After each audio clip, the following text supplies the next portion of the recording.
Hello, and welcome to this episode of Central Valley Stories, Advertising and Public Relations. On this podcast, we talk history, trends, changes, and challenges with some of the region's veteran practitioners and agency owners. I'm your host, Professor Betsy Hayes, in the Media, Communications, and Journalism Department at Fresno State. Enjoy! Today we have the wonderful pleasure of speaking with Blair Looney, who is going to share with us, oh my goodness, so much wonderful history about the world of advertising in Fresno and Central California, and his marvelous career that is still ongoing, although with a little different twist, which we'll talk about that as well. Blair, welcome. Thank you very much. It's wonderful to be with you, and I'm looking very forward, Betsy, to having this conversation and seeing if I can recall as much as you think I can. Oh my gosh, it's just going to be so great. So to give our listeners a little bit of context, let's talk about your career path. How did it all begin? Well, it all began when I was at Fresno State, and I was a mass comm, journalism, advertising, public relations student. And I knew that I wanted to go into this business because I grew up in it with my father, hearing his stories every night and the things that would go on there. And it was exciting. So in May of 1969, I was 4 units shy of graduating. And I happened to walk out into the backyard at my parents' home. My father was cleaning the pool, and I told him that I was going to be graduating soon and I would like to come to work with him. And he said to me, "You're 4 units shy from graduating, and I don't have internships at the agency." I said, "I'm going in the house and talking to Mom." I walked in the house. Over bacon, lettuce, and tomato sandwiches and potato salad, we struck a deal, and I started working with my father in June of '69, 4 units shy of graduation, and arranged through Fresno State to do independent study for those 4 units. And not working for my father, for actually running the copywriting lab for Don Williams, who was the professor of the advertising sequence at that time. So I started with that, and the first project that was given to me to give to the students was to write an ad for Pioneer Corn. Pioneer Corn Seed happened to be one of the clients of Looney Advertising. So it was, wow, this is going to be fun. I already know this product. I can do this. And so that's how I started into the business in the advertising agency. That's where it began. So from Fresno State, going to work with my father, being denied the opportunity first, making a deal over lunch, and then starting with him. Oh, I love that story. Quick kind of side note, can you tell us about the copywriting lab? That is not something from our department that I'm familiar with. Can you talk about how that all worked? That sounds really great. Well, it was very interesting. Students were required to have a 4-hour copywriting class. Okay. And so there was a mentor like myself, a monitor of that class. I would give the assignment to the students, give them a little background on the business and of the company that they were going to write about, and then be there to answer questions for them, give them some assistance. They would write their headlines, they would do their body copy, and I would be there to monitor them and help them along the way with it and see if they were doing that. And then at the end of the 4 hours, collect the papers and turn them over to Professor Williams, who then graded them. Oh, I love it. I love it. I love it. So let's take a slight step backward. When did your dad open his agency? My father started in the business in 1953. Oh, okay. He and Dwayne Zamzow were working for Long Advertising, which was headquartered in San Jose. And in 1956, they decided to split away from Long Advertising, and they started together, and they worked together for 4 years. And then in 1960, my father went out on his own as Charles Looney Advertising. I love it. And in the early days, you talked about how Dad would come home and share stories. What kind of clients did they have in those early days? In the early days, my father's agency was primarily built on agriculture clients and on industrial clients. Those agriculture clients included people like the FMC Corporation, which was both seed and the chemical side. So yes, fertilizers, insecticides, pesticides. We like to call it poison peddling. Buckner Sprinkler, an irrigation company. Febco, who made backflow prevention devices and other things that still exist today in Fresno. Rancher's Cottonseed. Those are the things that Chaz had in the agency as agriculture and industrial. He did very little retail. He did a lot of community projects, school bonds and things like that, and did those things pro bono. Okay. So, but the core of the business was really B2B, right? Business to business. Core was business. Yeah. Core was business to business, right? I love it. So you started after really solid negotiation, including potato salad, which I have to say is the best part of that story. And so then what happened next? So you started working for your dad, and your brother got involved in the company at some point. And how did that all work out? My younger brother got in the advertising business, but not at Looney Advertising. Ah, okay. My brother, when he graduated from the UC Santa Barbara, he went to work for Kresmer, Woodward, O'Meara, and Ormsby, a newspaper publishing representative. One of the clients of that publishing company was the Fresno Bee. So all the guys at the Fresno Bee who dealt on the national level knew my younger brother, and thus they knew me. And here's the Looney angle, the Looney Advertising Group. I love it. And then, so how long did he work there before he came over to you, or did he have some other paths along the way? My brother Hutch never came to work at Looney Advertising. Oh, okay. My apologies. Yeah, I was getting the family tree confused. Much to my chagrin, I tried to get him to come at an early date, and he was not interested. And I tried again when I purchased the agency for my father in 1987, and my younger brother was not interested. At that point, he had moved over to the Pattis Magazine Group and was dealing with Modern Bride and Guns and Ammo and the NRA magazine, and just doing gangbusters really, really well, living in Los Angeles and having the time of his life. And I love, though, that it was truly a family business for you all, right? The idea of media and advertising, and I'm sure fun times over Thanksgiving, fun times over the turkey discussing Yeah, who could exaggerate the most? I mean... Who's got the best client story? As my father used to say, advertising would be a wonderful business if it wasn't for the clients. My mom used to say that about being a librarian. It'd be great if the people didn't want to come in and borrow books. Yeah. Oh, I love it. Just kidding. She really did want everyone to borrow books. And we wouldn't have existed without the clients. About the clients, but it is a funny thing. It is a funny notion for sure. So... as your work evolved with the agency, and as you mentioned, you took it over in 87, maybe talk about what life was like working in the agency in those early days.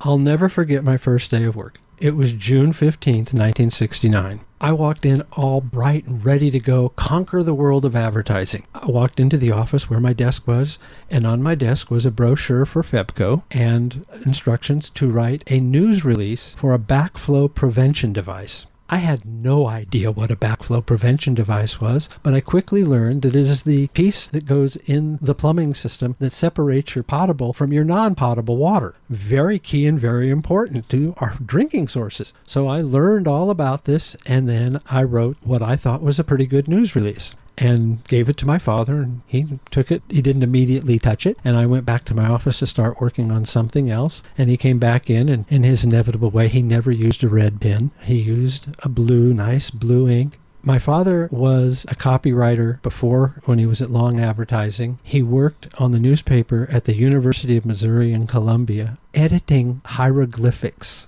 as I refer to them, were spectacular. It was beautifully done. Indent the paragraph here, changes lowercase, uppercase, all of the marks. It was just really fun.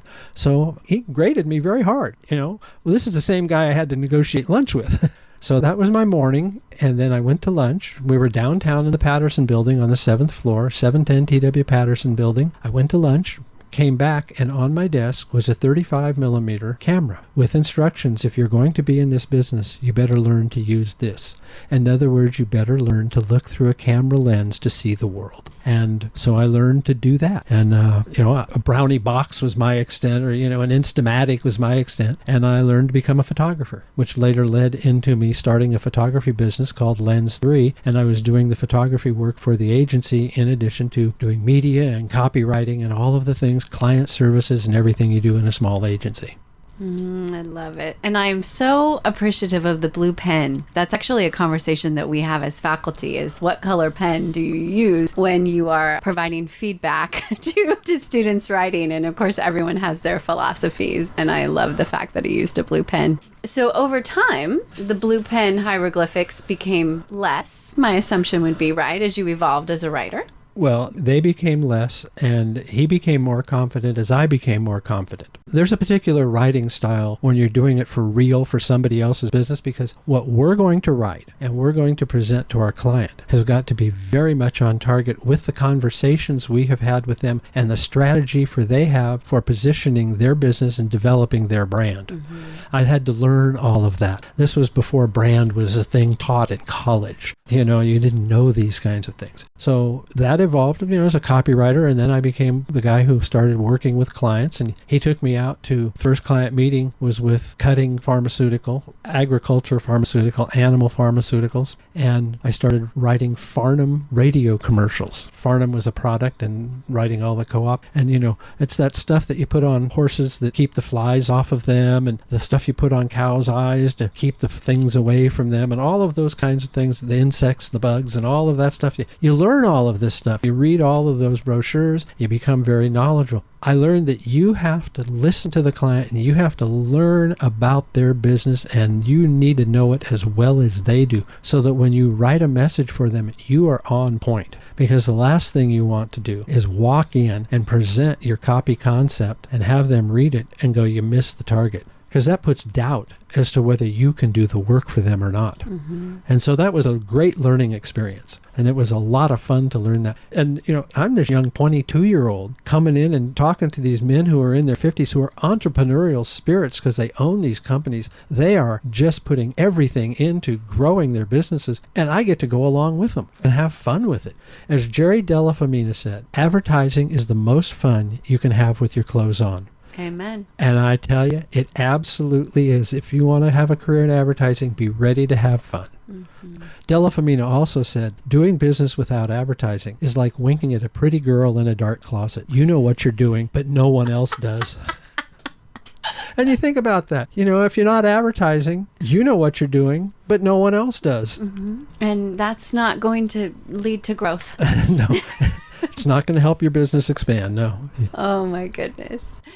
And so your copywriting skills improved and you became such a fan of photography. Is there a favorite, as you reflect on your career, is there a favorite component that you just loved over everything else? Because obviously that you did so many different things, both as an advertising practitioner and then as the owner. What was the best part? All of it. Okay. I mean, it's seriously, I liked every bit of it. I could do all of it.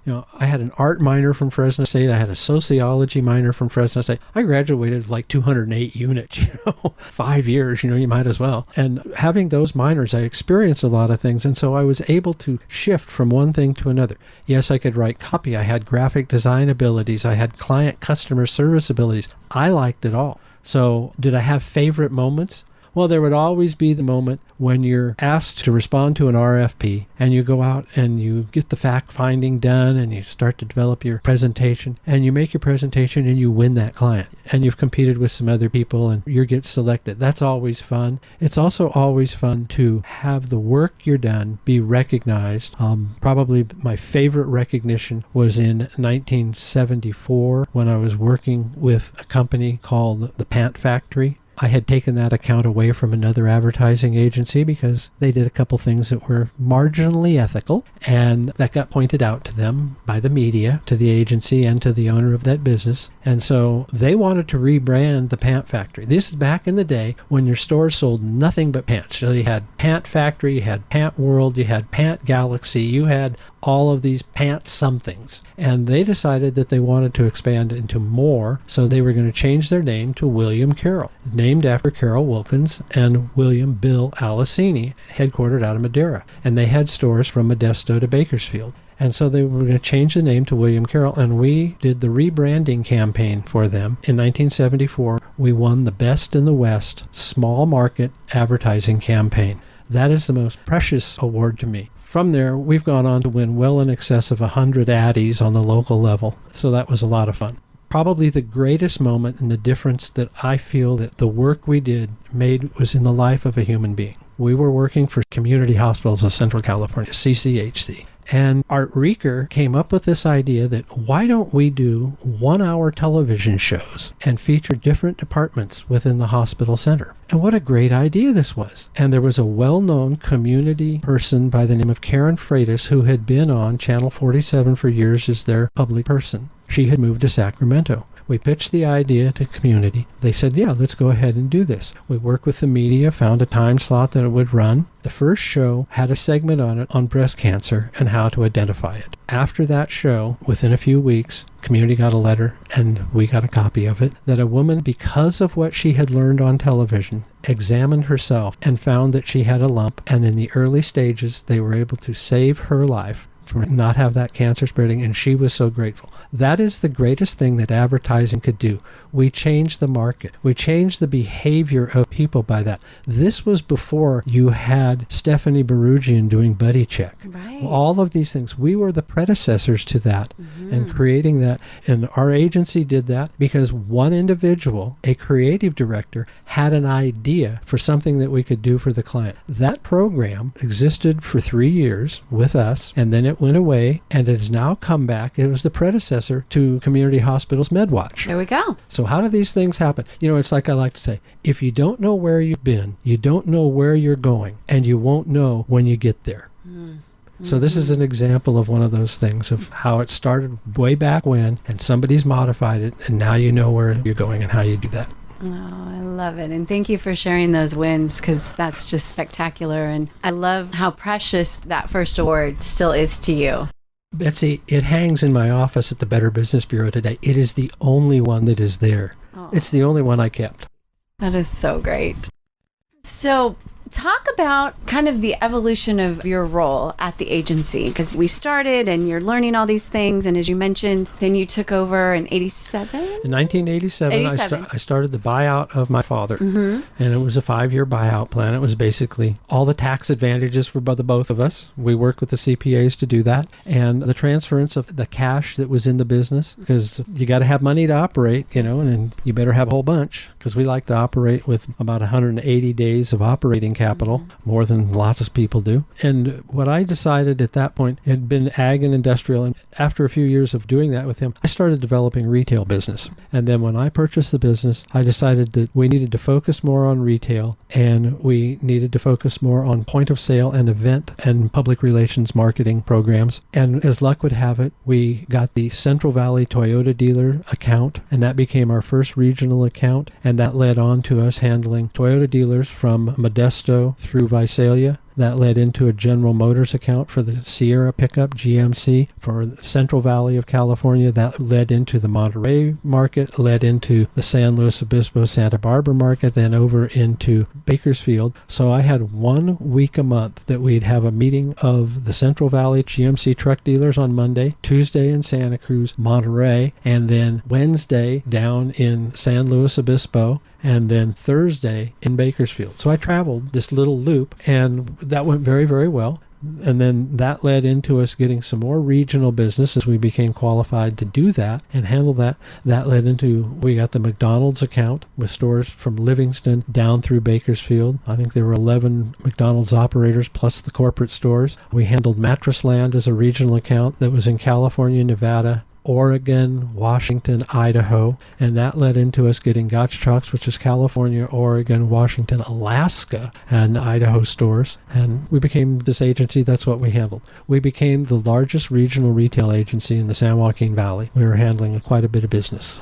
Lots of fun going on. And very strategic, right? Because you were very intentional about that. That was the plan. Yeah, you had this really wonderful, rich history of the ag and the manufacturing and the B2B, but you saw an opportunity and intentionally went after it. And I think that's really important for our listeners, that these things don't just happen. No, they don't just happen. Going back into the history of advertising in Fresno, there hadn't been anybody who handled large regional accounts like this for more than a decade. But actually, the advertising industry business in Fresno started with Howard Thomas and Russell Lake handling an account for Bank of America, their agricultural division. And why? Because we're in the heart of agriculture. And Howard Thomas's brother-in-law happened to work for Bank of America. But they got that piece of business, and they did these beautiful print ads with these wonderful illustrations. The illustrator was a gentleman by the name of Darwin Musselman. Darwin Musselman left the advertising business and came over to Fresno State and ran illustration in the industrial arts department and taught people how to do technical illustration work. So there's a really wonderful connection there. They had that agency, and that was in the very early 50s. They split up, and Russell Lake went on his own. Lloyd Hovland was around at that time. He handled manufacturing and industrial accounts. We had a lot of small manufacturing industrial accounts in the San Joaquin Valley. He had a client called Safety Cab, which was the predecessor of how you make a tractor cab safe, because they roll over. And this company created, and Lloyd had that advertising. He had a wonderful technical illustrator with him by the name of Chris Russell. We hired Chris Russell away from Lloyd with Buckner Sprinkler because we needed to do explosive parts drawings of how sprinklers look when they're taken apart. Chris was great at doing this. He loved to do it. He came to work with us and he brought in a 6-foot by 6-foot illustration board and he stood up at it. So it tilted it so it was a 90-degree angle to the floor, and he stood and he inked drawings and never had a dribble and never had a run on any of that. And then Cliff Ferguson was around, and he handled the western region for General Electric appliances. So here's a big regional account. When Cliff left the business, that account left the valley. Cliff Davis had an agency, and he handled regional Wendy's and KFC accounts, starting with Joe Desmond, and then he expanded to several other markets. But these kinds of clients disappeared for a while, and when we got Toyota, that kind of said, maybe there's another market for it. So we went after it, and we developed it before anybody else thought about it. When we were working with community hospitals at the time, we created a birth program. And in that birth program, choose us, and you get a choice of a limo ride home, a car seat for your baby, a dinner for you and your husband kind of thing. This is something we marketed with the birthing center. Well, Modesto Memorial Hospital heard about it. They called us up. We went up and developed a program for them. We knew the inside workings of how the hospital needed to do their work to set up to do this, because we had worked with community and learned how they operated and what care was needed and what departments did what, and brought them the knowledge that they would need to make it seamless for their organization. That led us into going down to Bakersfield with the same program with Memorial Hospital down there. And it was so fun because when we walked in and they said, well, what do people choose? Do they choose the limousine ride home? Do they choose the car seat? Or do they choose the dinner? And interestingly, what do you think was the most favorite thing that people would choose, Betsy? I know, I've been thinking ever since you brought this up. I am a very practical human, so I would have picked the car seat, but I believe it was the limo ride. It was the limo ride. It was. What we learned, market research showed us people get car seats at baby showers. True. And a dinner for two, you've just had a baby. You don't feel like going to dinner. This is also true. Who's going to babysit the child? Your newborn. So it was the limo ride home. And what we learned, they would take the limo ride home, and that was the horn blowing for the neighbors to know the baby's been home and mom and dad are here now. Isn't this wonderful? Love so it that. was Okay, I'm changing my vote. I would have taken the limo ride. But I love that, and also helps mark what is such a special moment, right, in the life of a family. And then you just mentioned how you're bringing in the neighborhood to celebrate this.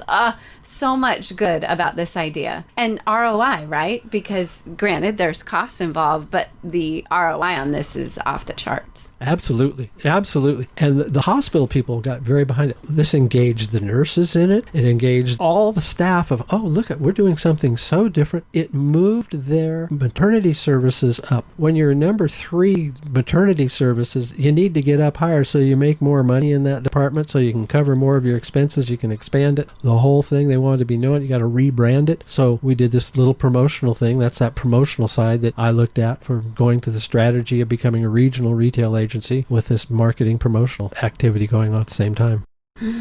Love it.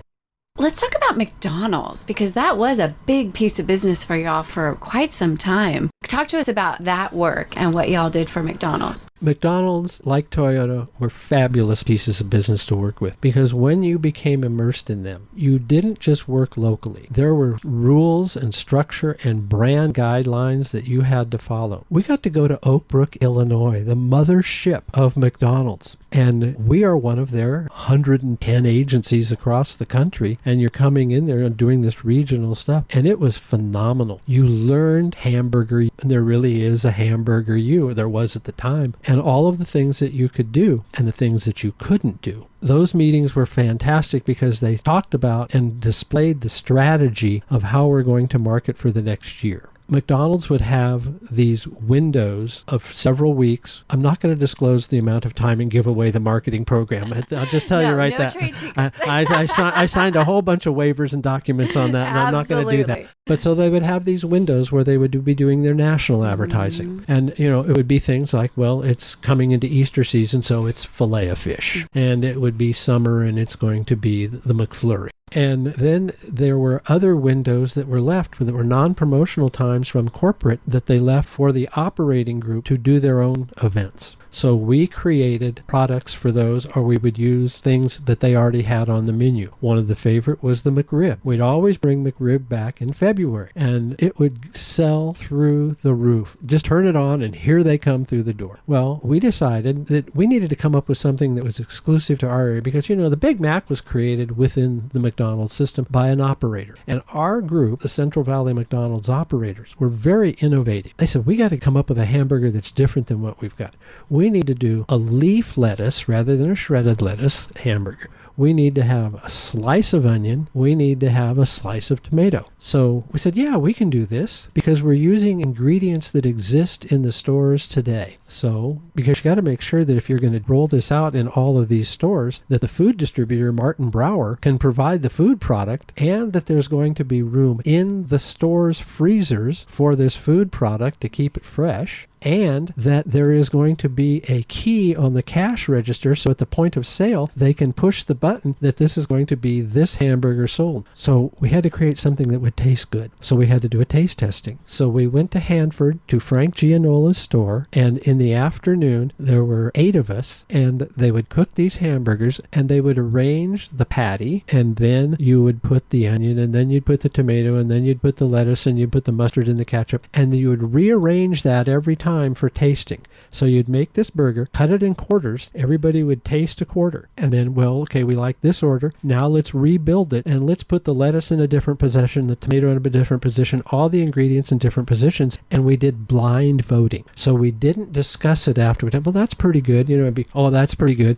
That's good. That's a different flavor. Oh, no, that one gets you right at the front of your tongue. This one gets you on the sides of your tongue, and all those kind of, we became food critics. Foodies today, and then that we decided this is the taste, this is the burger that we want to do. Had to send it back to Oakbrook for approval. They agreed to it. We called it the California Classic. We launched it and introduced it, and it sold like crazy. It later got picked up by McDonald's and became another name that they could brand across the system because California worked in California, but it didn't work in New York City. So they changed the name on it, and today I think it still exists in some form. I don't know what it is. So that was a lot of fun. And then every Halloween, we had this sandwich called the Monster Mac. Tom Walsham, who was our creative director at one point, Tom and I were sitting around one day after work, and this was one of the fun things about advertising. We didn't have a clock that went from 8 to 5. Tom and I would sit there at 5:30, 6:30, just talking about what'd you work on today, what ideas do we have, and he came up with this idea that we would do the Monster Mac. And, well, okay, the Monster Mac exists, and we'll put that out there at Halloween, and it went really, really well. Well, a Monster Mac was a bigger Big Mac. Well, after it went well, Tom had this idea, why don't we create the X-Mac? And remember the X-Men movies? Mm-hmm. And so let's tie it in with the X-Men movies. So we created an X-Mac. What do you think an X-Mac is? Yes, it is 2 Big Macs together. It is a cholesterol bomb. And we put it out there, and we created these little tattoos with X's and the picture of the hamburger. Tom had this whole campaign that we ran with. It was fabulous. The burger sold like crazy. And it was very profitable. So that's another fun experience with the McDonald's organization. Working within their rules, working within their brand guidelines, working within the existing products within the store, working within the restrictions of the food provider, Martin Brower, and working within the point of sale system. McDonald's is an incredibly interesting business that when we started working with them, the entire chain had 2 point of sale systems, POS systems. And when Mike Roberts became president of McDonald's, who had been in the West as a Western region director, manager, president, whatever they called him, and we had worked with him, and he knew what was going on, he decided that what he didn't like was these 2 point of sale systems because he couldn't know instantly how sales and marketing activity was going because he had to wait for the 2 of them to converge together, get this computer system to talk to that computer system and give him a printout of what it was. So he went to one vendor, and he gave both vendors the opportunity to pitch it, so they went to one point of sale system. system, which happened to be a stroke of genius. Because what would happen, we would have a promotion. It would start on a Thursday. So media would run heavily Wednesday, Thursday, Friday, Saturday, Sunday. And if it didn't take off by Thursday midday, we knew we needed to add more media on the weekend. Yeah. We never scrubbed the promotion. That makes sense. Yeah. No, because we've already stocked the stores with all of the product, and so we need to sell the food. And so when he merged that one system together, he knew immediately how it was rolling out nationally, which then gave us the benefit of knowing how it was running out locally, because we had a regional rep from corporate who would tell us by noon Wednesday, it's a hamburger for lunch. Has it launched? Well, media started on Wednesday afternoon, so did it do a little dinner business Wednesday? Did it hit the mark on Thursday for lunch? And if it did, we'd keep our media weighting and our frequency and our gross rating points in place. If it didn't, we were ready to turn it up and make that next move. You could do it in real time because of data. Which, of course, makes us all really happy to have those examples. Well, yes, it does. And it all worked. And Toyota did the same we had the same kind of results. But back in that day, you were able to say, we're going to run this many gross rating points, we're going to run at this frequency and this target audience, and we knew what the delivery was going to be. I'm sorry, but you can't do that in social media. You can't target. It's a much more complex situation for sure. Well, you can call it complex. I have other words for it.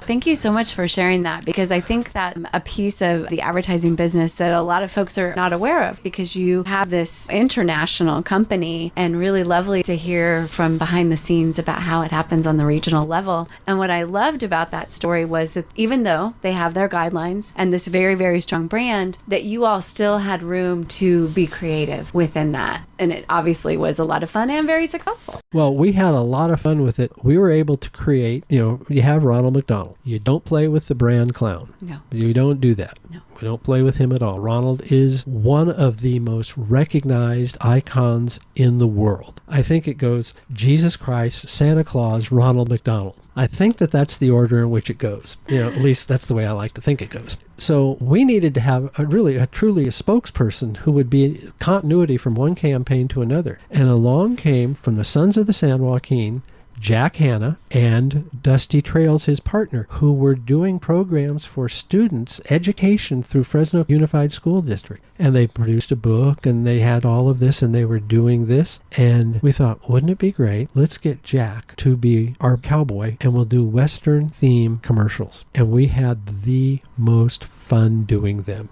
We shot Armstrong stables, guys riding in and out. We had real cowboys. We hooked up with Wilbur Plotter, who was a rodeo clown, well known in the San Joaquin Valley. Wilbur had a ranch, had several ranches. He had a collection of memorabilia, of saddles and bridles and horseshoes and you name it, and he had all this Western gear. We did a nighttime commercial that we shot putting the moon in the sky with a crane, and we had so much fun doing these kinds. These are long stories that I can go into, but we created all of this. We decided that, we're going to have Jack and a couple cowboys ride up to the drive-through window. The drive-through is all concrete, and it's very slick concrete. You can't ride a horse on that because it's so slick and clean, because they put these chemicals on to keep oil off of it, to keep the restaurants clean. We brought in stable pads and lined the driveway with them so the horses could walk on stable pads that they were comfortable walking on because they had them in their stables. And so this is the obstacles you overcome. We had them sleeping on the lawn at the location on Ashland and Clovis Avenue. Sun comes up, let's go have breakfast at McDonald's. They get on their horses, they ride through the drive-through. We had fun, really fun stuff. And the marketplace responded to it. And dear Jack, bless his heart, he created a song for the Big Mac. Saddle up and ride your horses. We're going to the Golden Arches. Gonna order the Big Mac. Have it the way we want it. And it was just phenomenal. Now, that's the best I can do on Jack Hanna. I think it was excellent. I love it. So we had the Sons of the San Joaquin. They did this thing, and of course, we loved it. We decided that we wanted to try and take it nationally. And so we started contacting other operators, and we put together reels, and we put together packages. And we had this little box, this little kit that we could send out to the other agencies and the other operator groups to try and get them to come along with it and see if they would want to buy it. We spent a lot of money trying to make this thing. You know how many sales we had? How many? Zero. It didn't play in Louisville. It didn't play in Baton Rouge. It didn't play in Chicago. It just didn't work. It worked wonderfully well in the San Joaquin Valley. And we ran that for about a year and a half. It was lots of success with that program. Mm-hmm. Oh, wow. So let's switch gears a little bit and talk about technology. Obviously, throughout your career, you have seen a lot of changes and advances, all kinds of things regarding the world of technology. Let's talk about that for a second. How has technology impacted your career? Well, Betsy, I was there when we started with computers at work, when we shifted from typewriters to computers for word processing. We went from there. It was a choice. Do you get into Apple or you get into IBM? IBM was kind of doing very well with graphic computers, and they said, well, the model we're going to have for graphics is going to be the IBM PC Junior. So we bought 2 of those to test out, and they were much more expensive than they are today. Much more expensive. And so we bought these juniors, and my father decided, well, here, let me sit down and let me try this thing. Well, one of the programs we had was a flight simulator, and he was a pilot. So he said, well, I know the Long Beach airport. Let me take off from the Long Beach airport. He sat down with his little mouse joystick, whatever the thing was at the time, revved up his motor, started down the runway, lifted off, and yes, flew right into the tower. Oh, oh no.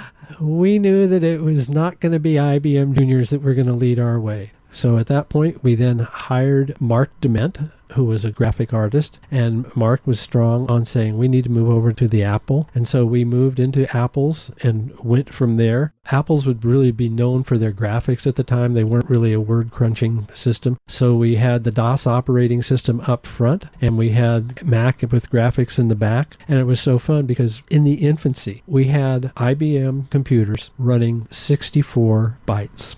64 bytes were what the Commodore PlayStation had that took us to the moon. So we went from 64 to 128 to 256 and eventually the Pentium to where we are at gigs today. And it is lightning fast. The biggest change has been the speed and the memory and all of the things that can be done. On the cusp is artificial intelligence and how we're going to be utilizing that today. Technology back in the day, you could plug in your media schedules and it would help you deliver your gross rating points, your frequency, your reach, and what you're doing based on the data from the discs that you were getting from Arbitron and Nielsen, Newspaper Publisher Association. So you could blend your media campaigns and know your reach and frequency. Today we have all this technology that shows us our social media programs. You can break out what Google says you're going to get. You can break out what you're going to get from TikTok. But how do you really know? How do you know if you've got those eyeballs? And so personally, I don't trust those numbers. I still believe that television has the greatest impact when selected and used correctly.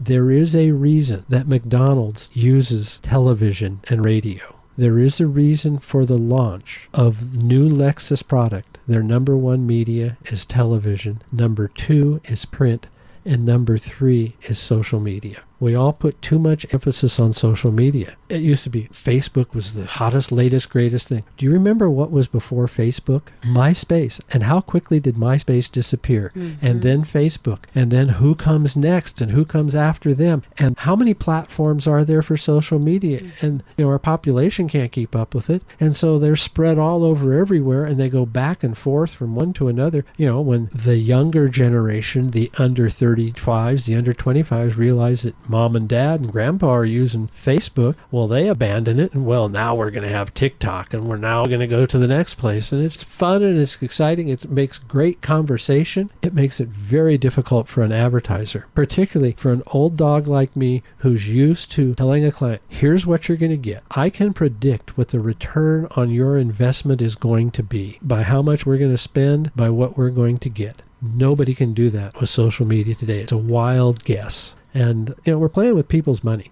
This is one of the things about advertising. It has the ability to help a business grow, reband, and do well successfully. It also has the ability, if you miss the target, to put them out of business.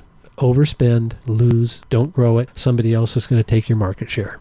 It is. It's a very serious responsibility. It's a huge responsibility. Mm-hmm. Yeah. Absolutely.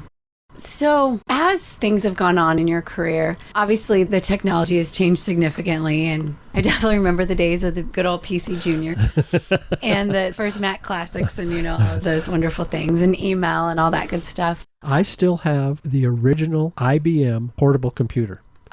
It's the size of a suitcase. Yes. I have been waiting for Fresno State's business department to create a technology showcase window and donate it to the school. I have the operating DOS system. I have all the software for it, and it sits at my home.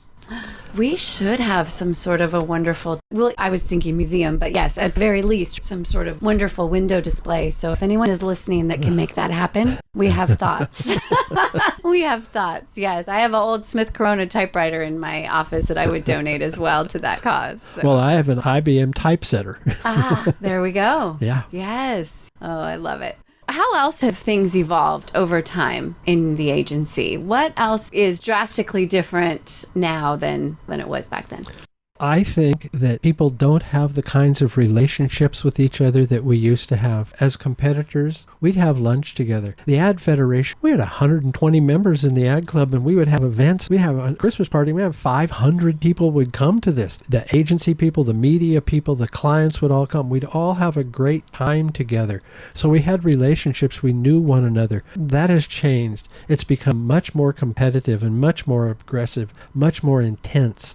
We've lost that human touch with people. I have become, in my new capacity, I've become a client. And so I've had the opportunity to interview agencies and this kinds of stuff. So there's less collective engagement to benefit the community, to do things for them. The Ad Federation used to put together an annual program, the Jack Moody Awards, and they selected a nonprofit. And the people in the industry, the creative people, the media people, the producers, they would design a campaign and produce it and give it to that nonprofit. The media would air it for a year, and it was all because putting it under Jack Moody, who had a wonderful career as the marketing advertising director for Gottschalk's department stores, and people loved it. We had this collective community that was engaged to benefit our community and to help. That has gone away. So that's very different. Other things that make it different, it's much more segmented. People want to specialize. We used to do ag, we did manufacturing, we did retail, we did events and promotion, we did public relations, we did all of these. Today people are specializing more in one area. Mm-hmm. And so you hire this firm to create your commercial, but they don't do media. You hire somebody else to do your radio, but they don't do media. Do these people do your social media, and maybe they do a little bit of something else? It doesn't appear that there is that cohesiveness in most of the agencies. They become much more boutique-ish. There's still a few larger agencies, the Jeffrey Scotts, Panagraph, JP Marketing, Archer Hound. I got to go through I don't want to upset people. I love you all dearly. Just right now, I'm having that senior moment. I've got that CRS. I can't remember all of you. You're in a booth with Betsy and you're on call. But they all do a wonderful job of being packaging, but there's a whole cadre of smaller boutique shops that just specialize in one area. And they all do really good work if that's what you need. But when you build your brand to the maximum extent of what they can do, you now need to do something else. You don't get to work with them and continue on. So you have to retrain somebody else and to learn about your business. And that's costly for a business. Just a little asterisk on Panagraph now is Catalyst. Oh, yeah, it's Catalyst. Which, of course, but that's where we were all introduced to the idea of it, yeah. Right. One of the other things that's changed so dramatically, back years and years ago, we had these projects that we would do for clients. We had a trifold brochure going. We had 3 of them going a month. And this ties in with technology. So we had 3 of them going a month. 1 in design stage, 1 in the production stage, and 1 at the printer. Because you couldn't be in business without a business card. Now you couldn't be in business unless you had a little trifold brochure that you handed to your clients, your customers, and these kinds of things. You had them at trade shows, all the things that you did. Well, we were knocking them out. We were doing gangbusters with that. And then along comes technology, and here comes desktop publishing. Boy, and every client wanted to have desktop publishing because they could eliminate the agency. And well, yeah, you guys, you get the software and you get it there and you got your computer and you got a staff person who's learned it. And that went along for about 5 years until that staff person moved on. And the software, of course, changed. And now you have to reinvest in the software, and the software got a little more expensive, and the new software won't run on the machine you've got. So now you've got to reinvest. All of that business came back to the the agencies because the agencies are always on the front with the newest software and the latest technology machines to run what they need to do to produce the work they do. So agency business is really taken away that desktop publishing and taken away so much from what clients could do on their own because they have to keep up with what is there. And it's inexpensive unless you decide that you're going to have a department and invest the money into that department. And there are many clients who do that and do that in-house, and they do it very well and very successfully. But it's not just one person as it was when they started desktop publishing. It's become many, many people, and they do a really good job with that. That's an interesting story about the cyclical nature, right, of things. Sometimes that particular line of business goes out and then it comes back in. And so a minute ago, you mentioned your new role. So maybe let's talk about that for a moment. Currently, you are not leading an advertising agency. You are doing something else. So let's talk about that transition, actually, from running the agency to what you're doing now. How did it happen? I think folks would want to know. Well, back in 2006, Mike Thielen and I started conversations about, that's when we had the slowdown really started, and we saw it coming. And Mike and I started talking about consolidating our two agencies together. And we talked for 2 years, and then in 2008, we consolidated our two groups together. He had a very strong branding, public relations agency. We were strong in retail and promotion. It was a nice fit. We went together, and it worked very, very well. In January of 2008, we were billing $42 million and had 42 clients. In 2008, we had the great economic slowdown, recession, whatever they're going to call it. In January of 2009, we were down to $18 million in billing and 22 employees. All of the financial work we had stopped. All of the automobile stopped. All of anything driven by consumer consumption stopped. We had the ag stuff still going. We had casinos still going and driving. That was a big sign. We operated that way for 3 years, and then Mike decided it was time that he look at retiring. About the same time, I had been on the board of the Better Business Bureau since 2000. So I had been on the board for 10 years, 3 terms as a board member and 1 year as an ex officio member. I had been board chair 3 times. In October of 2010, my predecessor, Doug Broughton, announced that he was going to retire. I had 3 board members come up to me after that meeting and say to me, "We know the advertising business has not come back yet. It's not very good. It's not a lot of fun. You really enjoy the Better Business Bureau. Why don't you throw your hat in the ring? Why don't you become a candidate for this?" So I did, and I became one of 72 candidates in a nationwide search. Now realize, the only time I'd ever applied for a job was with my father in his backyard, and we negotiated over bacon, lettuce, and tomato sandwiches. I had a whole new world to do. So I called Sue McCombs, who ran a personnel agency at the time, and told her what I was thinking of doing. And she said, "Well, put together a resume and bring it to me." And Sue had been the head of HR with Guarantee Saving. They had been sold, and so Sue was out on her own, created her own business. I put together my resume and took it to her, and she read it while I was sitting there, and she goes, "Blair, this is a very good resume for an obituary."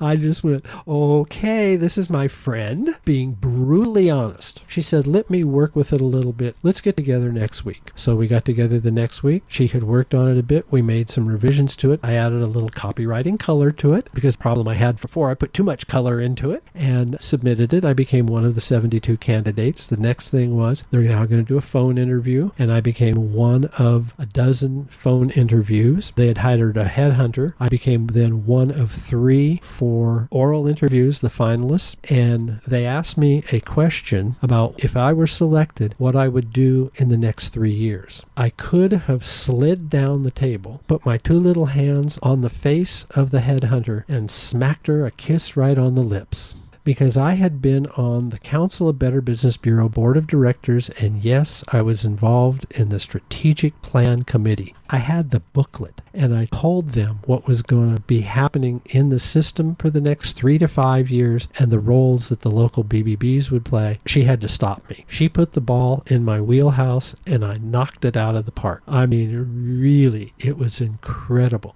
I was Aaron Judge hitting that ball, and it was like, wow. Wow. Thank you very much. That's how I got hired. That's my story of there. So now I am the president and CEO of the Better Business Bureau, Central California and Inland Empire counties. We cover an 11-county area from Merced down through the valley. So Merced, Madera, Mariposa, Fresno, Kings, Tulare, Kern, Mono, Inyo on the other side of the Sierras, and yes, San Bernardino and Riverside County to the border of Imperial County, which is the county just above Mexico. That 11-county area covers 66,343 square miles of the state of California. Who's counting?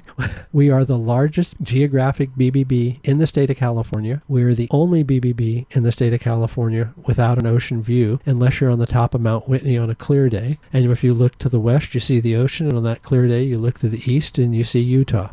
We have 5 national parks in our area. I can give you all those names, but I won't run through that now. The only other BBB in the country to have 5 national parks in their territory is the state of Utah. Our territory is bigger than the state of Wisconsin, bigger than Arkansas, and bigger than how many New England states combined. We serve currently in our database about 176,000 businesses that we track. I describe us as being a community benefit organization that provides businesses and consumers reliable and unbiased business reports and profiles on the businesses in the communities that we serve to help consumers make a decision about the business that they're going to hire before they enter into that contract and then have an issue, and then they come back to us with a complaint. We provide reviews on businesses, and we provide complaint information on businesses that are on those business profiles. All of this is available for free to consumers. What makes our reports and our profiles and our complaints different is that you have to prove to us that you have done business with that. So a consumer can't just file a complaint without showing us that you have a receipt, a contract, or something else to say you've done commerce with them to justify your complaint. We do not handle any employment issues, and our reviews are the same way. You submit a review to us, we submit it to the business. For them, they have 5 days to say, yes, this was my consumer, or yes, this is not my consumer, favorable or unfavorable, and we go from there. So that's in a nutshell what we do. So I started January 2nd, 2011 doing that, and I'm coming up on the conclusion of my 13th year. Oh my goodness, time does fly. So I've become a client. We do advertising. I interviewed a couple of agencies for some work that we were doing. We hired Archer Hound, who did a very nice social media and television campaign for us. And we do a lot of PSA work with the media. I created a co-op advertising program for our accredited businesses and hooked up with a couple of my media friends in television and in radio over the years to say, here's this money. If they're on television, I would like them to put the BBB accredited business logo on that television commercial, and we'll co-op a certain amount of money to them for those commercials. And on radio, we were going to say, ABC Company has been accredited with the Better Business Bureau since 1955. And that all we wanted is an audio mention. The media couldn't sell any of it. They couldn't make it happen to anybody. You're already advertising on the station. We're going to add to your scheduling, give that advertiser who's an accredited business money to spend, and the media is going to get more money. Didn't work. They didn't want to buy into it. So I mentioned we did use an advertising agency. They ran the one campaign. They never came back and asked us if we wanted to do anything else. Why? I don't know. We prepaid. Clients don't prepay. We prepay because we're a nonprofit, and the media wasn't sure they wanted to take our business because we're a nonprofit. They didn't know we could do. Okay, we'll put this in a trust account, and here's your money. We're all set to go. So I have a great time doing what I'm doing because not only am I an advertiser and I'm a client and I get to work with that, but we regulate advertising. We review advertising campaigns. We try and help consumers recognize when somebody's sending a message that is incorrect, in violation of, and we have fun doing it. I'm a very pro-business BBB. I like to describe us as being more friendly, more outgoing, and more helpful for businesses. How can we help them get this taken care of? For example, a business that is in the construction trade, licensed through the CSLB. Anywhere they advertise, they're required to have the CSLB number on that advertising. When we see that they don't have it on their website, they don't have it on a TV commercial, they don't have it on that 3-fold panel brochure that they've created, we let them know that they need to do this, and we we send them the messaging from the CSLB so they know it's not just the BBB trying to pick on them, but that this is what you need to be doing. Because we're trying to save them from being fined by the CSLB. And those fines start out pretty hefty. And the more you go on with it, the more it becomes even more expensive. And so that's one of the things that I take pride in doing, is trying to help businesses be in compliance with what the rules are. And it's just like on your website. If you collect consumer data, information, or you take money, you've got to have a privacy policy on your website. It is a rule from the Federal Trade Commission. We have tried to work with website designers and tell them that, and they like to give us the thumb up on the nose. Wave it at us. We tell clients, you have to do this. We will not allow a business to join and become accredited with the BBB if they don't have this when we do an advertising review of their website. Any of those things, that'll stop them. They're not meeting one of the 8 standards that we have for a business to become a trusted business with the BBB. So this is fun. It's back in the advertising side, looking for those things. So I have a couple people, young women, who have been trained to do this, and they love it because they'll then call a business and say, we see this. Can I help you? We even have a privacy policy that we send them electronically and ask them just to post it on there. And if you want us to send it to your web designer, we'll be happy to do it. Whatever we can do to help you so you're in compliance. Because let's face it, the government's always looking for money. And if they can pick it from a business, they're going to do it. So we try and help them that way. That's just something that I like to be doing. Oh, yeah. That supportive environment is really important, for sure. Well, as we wrap up today, we've talked about so many things and it's so fun. I really do want to make sure that we get your words of wisdom for the future generations of advertising professionals. So for folks who are thinking about embarking on this adventure, which of course has been such a lovely gift for you in your career, what advice would you give folks who are wanting to go into advertising? I have some words of encouragement that I think if you want to go into this thing, first of all, it's going to be the most fun you're ever going to have. So when you make that decision that you want to do it, get in, buckle up, and enjoy the bumpy ride because it's going to go fast. It's not going to be smooth like you want it all the time. It's going to be a roller coaster ride. Like I said, you're looking for business, you win a pitch, you lose a pitch, you go down the big hill. You got all these bumps, producing work along the way, you're delivering it to clients. I hate this idea. I love this idea. Let's run with this campaign. Don't take it personally. Become an active listener.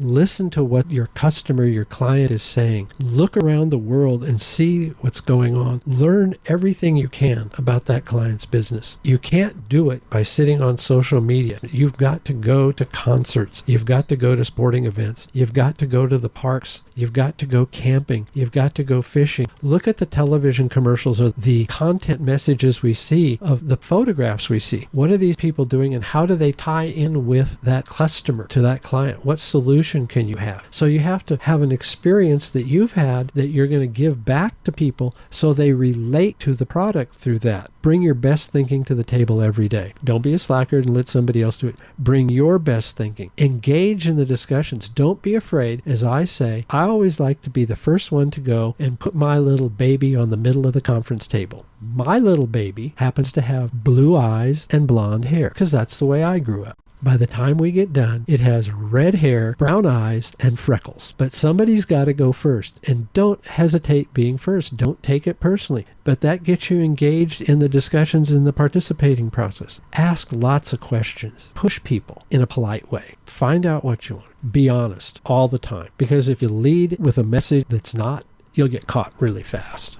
So be honest. Be real. Very important. Be on time, because being on time, not only to meetings, but with your work, is deadline time. You've got to love deadlines. You've got to love the pressure of it. If you put off doing your term papers in college, you don't get to do it in the workplace anymore. And I'll close with what my father taught me. When you speak, be brief, be brilliant, be seated. Thank you, Betsy. It's been a wonderful time with you this morning. I really enjoyed myself. Aww. And I look forward to you having a fabulous project like this with your students and their participation and all those people who are going to listen to this podcast. And I look forward to hearing what my fellow colleagues in this advertising industry have to say in the series that you're doing. Oh, well, Blair, we're so grateful and thank you so much. And I love those parting words of wisdom. That's such a wonderful bow on our conversation. So thank you again. And it's been a pleasure. Thank you very much. It's been my pleasure to be with you this morning. Thank you for joining us for this episode of Central Valley Stories, Advertising and Public Relations. Join us again next time as we talk history, trends, changes, and challenges with more of the region's veteran practitioners and agency owners. Until then, take care and be well.